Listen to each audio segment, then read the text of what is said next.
7 శనివారాల వ్రతం అయితే చేస్తున్నాను కదండి. ఇంకా లాస్ట్ వారం అనమాట. సో లాస్ట్ వారం వీడియో అయితే ఆల్రెడీ పూజ ఎలా చేసుకున్నాను ఏంటన్నది ముందు షార్ట్ వీడియోలో అయితే అప్లోడ్ చేశాను.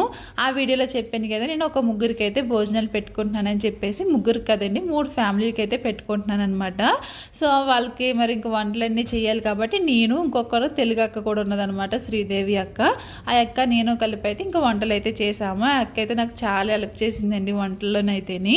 ఇంక వంటలన్నీ అయిపోయినాయి. ఇంక అందరూ భోజనాలు అయితే చేశారు. ఇంకా తర్వాత అయితే తాంబూలం అయితే ఇస్తున్నాను. నాకైతే 7గురికి తాంబూలం ఇవ్వాలని చెప్పేసి విన్నానమాట. సో 7గురు అయితే నా దగ్గర లేరు ఇవ్వడానికి. నాకు తెలిసిన వాళ్ళు అయితే 3 ఉన్నారు. సో అందుకే ఆ 3కి అయితే నేను తాంబూలం అయితే ఇస్తున్నాను. ప్రస్తుతానికి అయితే ఇప్పుడు 2 ఉన్నారు కాబట్టి 2కి ఇస్తున్నాను.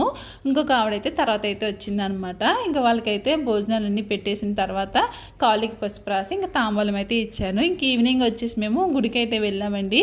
అంటే ఈవినింగ్ కూడా ఇంట్లో మళ్ళీ పూజ అయితే చేసుకుని దీపారాధన చేసుకున్న తర్వాత ఇంకా గుడికి కూడా వెళ్ళాము. నేను ఫస్ట్ వారం వస్తానని చెప్పేసి అనుకున్నాను. తర్వాత 7 వారాలు పూర్తయిన తర్వాత మళ్ళీ గుడికి వస్తానని చెప్పేసి అనుకున్నాను. 7 శనివారాల వ్రతంలో 7వ వారం వ్రతం కూడా చాలా బాగా జరిగిందనమాట. ఇంకా అందుకే పూజ అంతా అయిపోయిన తర్వాత ఇంట్లో దీపారాధన చేసుకుని ఇంకా గుడికి అయితే వచ్చేసాను. ఆ సోమవారం అయితే దర్శనం చేసుకున్నాను. ఇంతేనమాట.